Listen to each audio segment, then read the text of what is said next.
Decoding the human mind, the architecture of belief systems, perception, and the human psyche. That's what we want to talk about today, with the goal that you increase your conscious awareness, that you can work on letting go what does not serve you and put stones in the way between you and your higher self, the divinity within inside of you that supports you with unlimited resources, power, and helps you that you can manifest as a human being what you imagine and follow your own truth. That sounds pretty amazing, I know. And the human psyche and the human mind is something so complex and something so not graspable and something so deep that I want to create a kind of introduction that you can understand pretty fast in a simple way what is important when you do inner work with the goal that you increase your potential, that you can deliver peak performance in life, like relationship, business, and sports. And the thing I'm going to show you today is chapter 2. So it's like a series out of 4 different chapters that is in total the prologue of the series. Remember, so I highly recommend you, if you're new to this channel, I would suggest start with the first chapter, that you build up like chronological the content sequences and really can use it to get the most out of this first bigger like prologue of the Remember series. All right, let's dive into it. So imagine the human psyche as a unit, like 100%, like a big cake. And we can divide this unit of our psyche into many different parts. For example, 10 different parts. And we call these parts ego states. So I repeat, we often think about ourselves as like one fixed version, but it's not like that. The human psyche can be so much more, and the literature, psychology is talking about 100 to 150 different ego states. So imagine you have 100 to 150 different ego states in your psyche, and most of the time, 5 to 15 of them, like 15, 1 5, are present on a daily basis and like getting into our conscious awareness so that we can connect with them on a conscious level. And what we want to now understand is that where these ego states come from, why and how they existed or they created themselves, and how we can deal with them. Because now it's getting, I understand, a bit weird. We ask ourselves, yeah, okay, they're in our subconscious and our psyche, so how can I do anything with it? There are tools and resources we can work with. It's actually quite easy. And we're going to talk about that more precise and in detail in the next chapters and the next videos. For now, you just have to understand, please, that you can destruct your psyche, your mind, or ego into many different parts. And all of the different parts, they have different interests, traits, behavior, and they're like having a different age as well.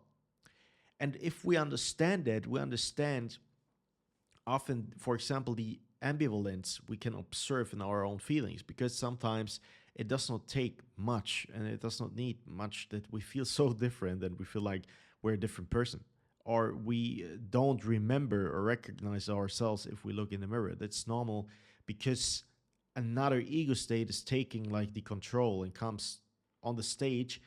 And if we're not aware of that, that might lead to internal chaos. So we kind of have to manage to lead all of this inner ego states, because you can imagine it like an inner team out of different members that has to work together. And your job is to lead your inner team. So we call these parts ego states. And this is where Paul Federn comes in, a former direct student of Sigmund Freud. He established the so-called two-energy theory. What does it mean? The psychic energies are of two fundamentally different types: the energy of the ego and the energy of the self. And the object energy occupied ego states are therefore make us inauthentic and rob us of energy. What do I mean by that? If you don't get it right now, it's totally understandable. It's a big concept, but I will simplify it. Do you remember this graphic of the first chapter? So if you didn't watch the first chapter yet, I highly recommend you to do. We started to decode consciousness, like being the architect of consciousness, understanding how consciousness works. And we talked about content and context. And in this picture here, the higher self is the context, the divinity, and the small self is the content. You remember this one, that the context, the higher self, is God, and the small self is ego. And that is exactly what the student, Paul Federn of Sigmund Freud, was telling and speaking about in the quote I just given to you. It means that the ego states, the different ego states, they're connected with objective energy. So they were created while we were living and, for example, went through important experiences in our life. Imagine you're a 6-year-old child and you experience something as a 6-year-old child, and this is, it's like really shaping you. It has a huge impact on you. Then your psyche, the ego, is creating a different ego state when you are 6 years old. That is learning how to deal with this challenging situation. That memory is stored in your body and got reactivated, and therefore the 6-year-old ego state get reactivated. For example, if you're 10 years older, 16, and you got triggered because you're experiencing a similar situation like when you've been a 6-year-old child. That's really important to understand. That is the base of ego state therapy, for example, from the Watkins couple, or from the founders of the ego state therapy. But let's not get too much into it, because otherwise it gets too complicated. It means the ego itself is separated from God. The ego is our small self. God is our higher self. And the small self, the ego, is connected with what Paul Federn called the object energy, because it is going to create it in different parts, like I just gave you the example, through our life experiences in the interaction with our environment and other people. And now it's getting easier because you already experienced how easy it is to buy into belief systems, indoctrinational stuff from society. So you can literally say that the ego is the product or the programming of the psyche. The ego is the product of our interaction with society, with life externally around us. And all of that is creating something in our psyche that we connect with specific roles we're playing in or masks we're wearing. And then we can understand why we're getting inauthentic, like I just wrote you here. So the object energy occupied ego states therefore make us inauthentic and rob us of energy, because they're holding us into the small self, into the small circle of the ego and content, and building a kind of boundary and limit to our higher self, the true self, the God, the divinity within us. And that is so important to understand, because most of the time we're human beings, like most of the people believe that their whole life they are their small self, they are their ego, they are their different ego states, and therefore denying God and the divinity, the higher self inside of them, because they're not even aware of that, because the boundary, the limit between small and higher self, between ego and God, is so big. And what we're doing here with this kind of work, we're decreasing the strength of the limits between ego and God, between your small and higher self, that you start reconnect yourself to the higher self, to the God, to the divinity within us.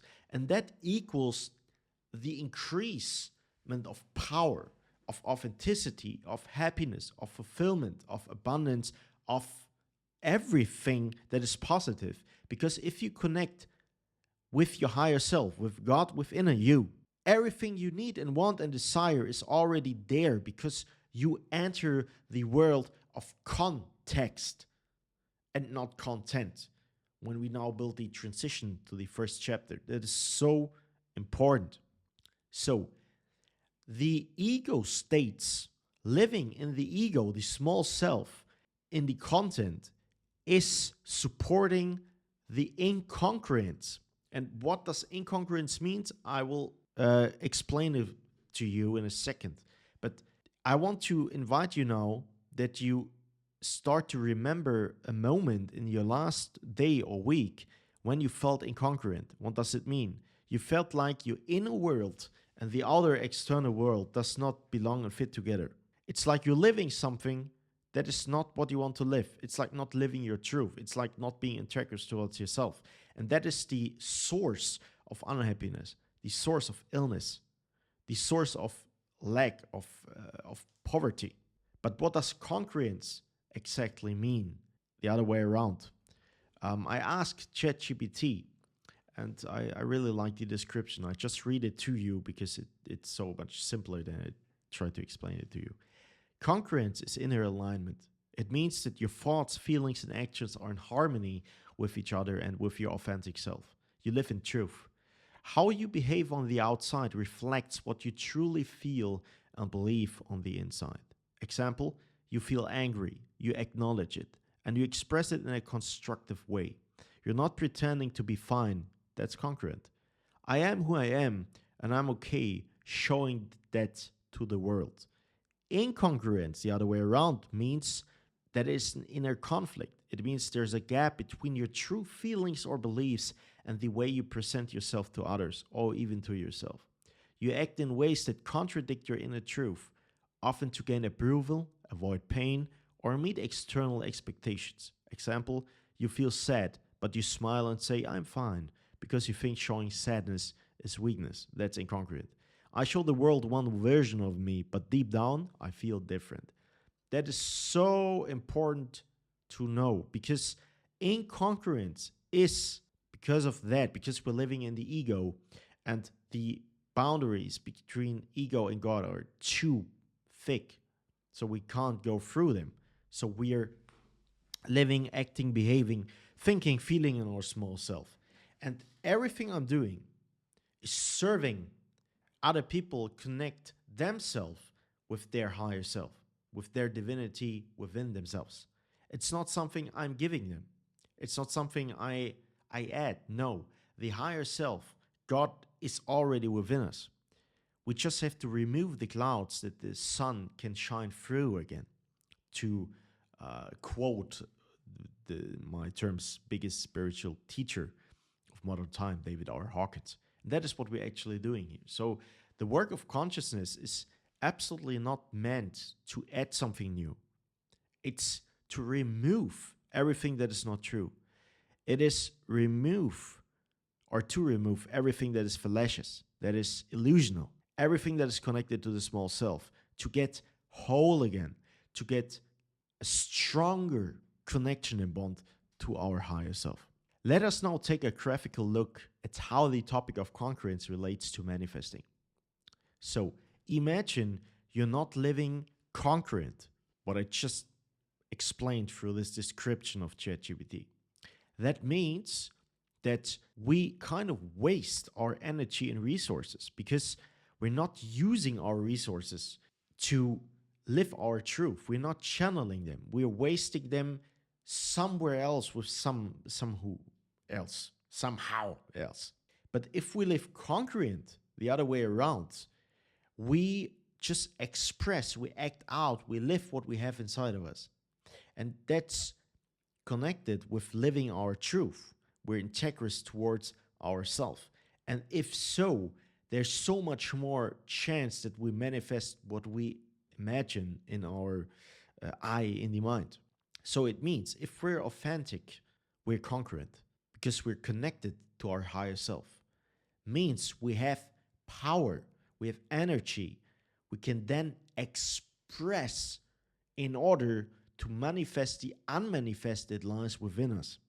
So once we are congruent, we have more energy available for manifestation. Let me simplify it for you one more time. Imagine the following. You have an emotional wound. You have something you did not digest yet. You did not feel through yet. You denied, you suppressed. And you meet a woman or a man, a potential partner for a relationship. The presence of this partner is triggering your wound. It's normal. What we're going to do in order to avoid dealing with our emotional wound or trauma is that we start to project what we have inside, our pain, our uncomfortable feelings, on the person that is triggering this wound. And therefore, projecting everything we have inside on the other person. That is not congruence. That is incongruence. We're not aware of our own truth, and the own truth might be connected with pain we have inside. Often, that is usually a defense mechanism the human psyche uses, is that we gave away our responsibility for our own wounds, own feelings to other persons through this mechanism of projection. If we do that, we gave away or we're giving away our power. We're giving away the resources we have that we could use to deal with our own emotional wound. And then what is happening most of the time? The other person got triggered because now, of course, the other person is feeling not treated well. She or he got triggered, and now the emotional wounds of the other person are activated. So the other person is doing the same thing. Force creates counterforce. So the other person is starting to project her or his stuff the other way around. And that is how conflicts are existing. That is how relationships are getting destroyed, because we don't take responsibility for our own incongruence. And like that, we just start to shape a world that is an illusion outside of us to be safe, to not deal with our own feelings, to not deal with our own emotional wounds, or to not deal with our own incongruence. If it gets really worse, the fire creates more fire. Force creates more counterforce.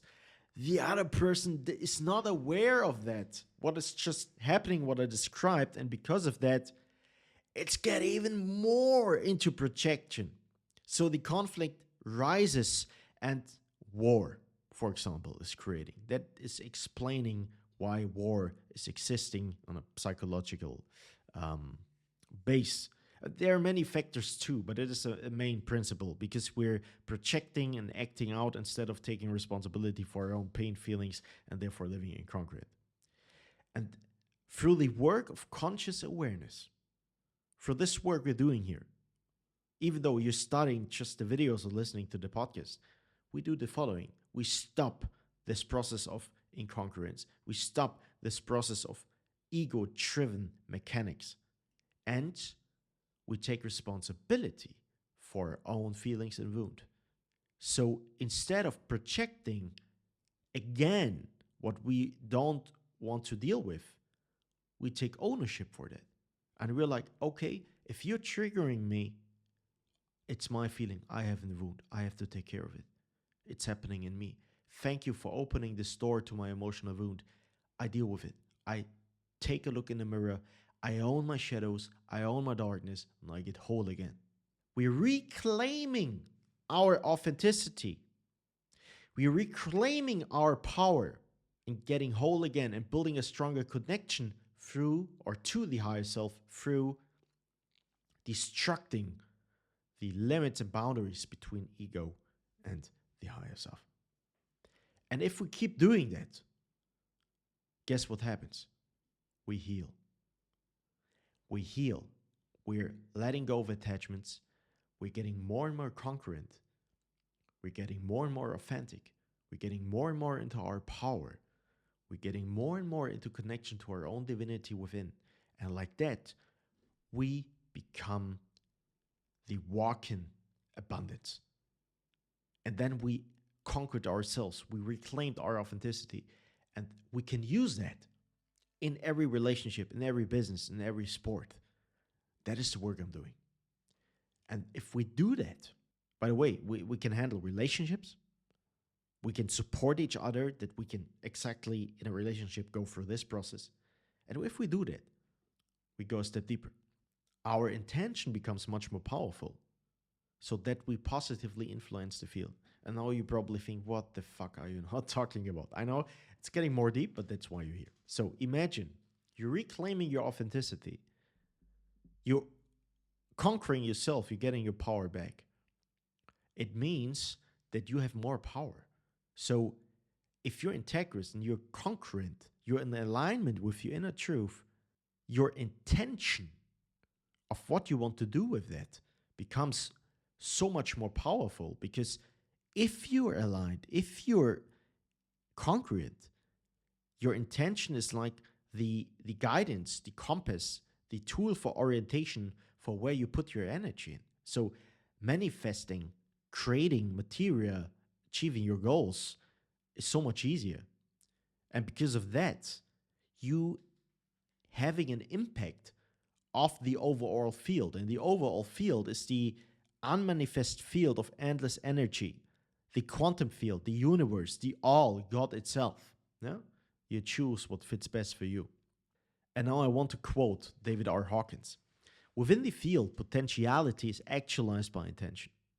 Therefore, each thing comes forth, manifesting its karmic inheritance. Its karma is its innate potential. And when conditions are appropriate, then the potentiality becomes an actuality. Okay, I just observed, that's why I stopped while reading you this quote. It's really deep and might be complicated. So for the ones, let's do the following. That's too much. No worry about that. You just have to be aware of that, what I just talked to you about or taught you about. And if it's too fast, just watch it over again, because it's like there's a lot of wisdom inside of here. For the ones who are ready to use that quote, I want to simplify and translate it for you. It means the more congruent we are, the more aligned we are with our own inner truth, the more there's a chance that through the intention alone, life and the field is responding to us and is supporting us while we manifesting our dreams and goals. That's actually what it means.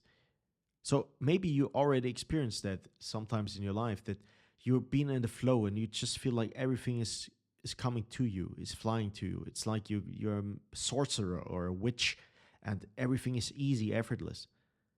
If we're aligned with our own truth, if we reclaimed our authenticity, the chance is so much higher that this happens again. That is what you have to know about that. So don't worry if you don't understand everything yet. If you're devoted to discover the truth, it will unveil itself soon or later. That's fine. So what robs us of energy and makes us less powerful? It's the ego. Because the ego is trapped in the world of materia and illusion, in the outer world. I give an example. Let's take social media. How easy is it that you take your phone, you take Instagram or TikTok, and you lose yourself while scrolling? This graphic explains why. Because the ego is attracted to glamour, is attracted to is attracted to positionalities, is attracted to dopamine, to drama, to excitement, to adventure, to highs. And everything that is giving us a short-term high, like a dopamine kick, is attracted by the ego. And in today's world, it's so easy to fall for that. And this graphic shows the consequence. If we fell for that, there's no resources we can channel to manifest and express our own truth. If we start to discipline our animal tribes, or the it, the S, Sigmund Freud explained, if we start to train our purity, if we start to train our senses, we are developing and evolving a kind of discipline that we not fell for every clamor, like money, woman or attractive man, luxury, dopamine, sweets. We restore our resources, our energy, and we can use the energy, the power for us. We keep it, we collect it to then manifest what we intend to. And that is one work explained on that level. So we have more energy at our disposal, which amplifies the power of our intention. The more energy we have inside, the more we can use our intention to manifest and create something. So we really want to train ourselves to be emotionally disciplined through our conscious awareness that we can use our own resources as a tool to express, live, and manifest our own truth. And therefore, reclaiming our authenticity and living a sensible life. And as a natural consequence, because we connected us with the divinity we have inside, reaching peak performance, achieving goals, becoming successful, relationship, business, sport, whatever. And in this way, we manifest a new version of our personality and develop into our future, the authentic self. And I call that straight line development. So now in the next chapter, in chapter 3, I'm going to show you a process, how you really can amplify that what I just shared with you today in a simple manner and translate it into tools you can use that you can let go of the unauthentic self full of ego states that are actually not you, and building a stronger connection to your higher self and reclaiming your authenticity. That is what we're going to talk about in chapter 3, straight line development, why linear growth breaks and true evolution spirals. Thank you for gifting me with your awareness and your attention today. I hope you could get some puzzle pieces for you. If you want to have the audio experience, there are podcast episodes additionally to the content on YouTube. You can listen to the Architecture of Consciousness podcast on Spotify. And if you want to get to know me personally, if you have a topic you want to work on, even like if it's in relationship, business, or sports, just reach out to me through my website, tomeiberger.com. The link is in the description. And then I'm looking forward to continue with chapter 3 next week. See you soon. Bye-bye.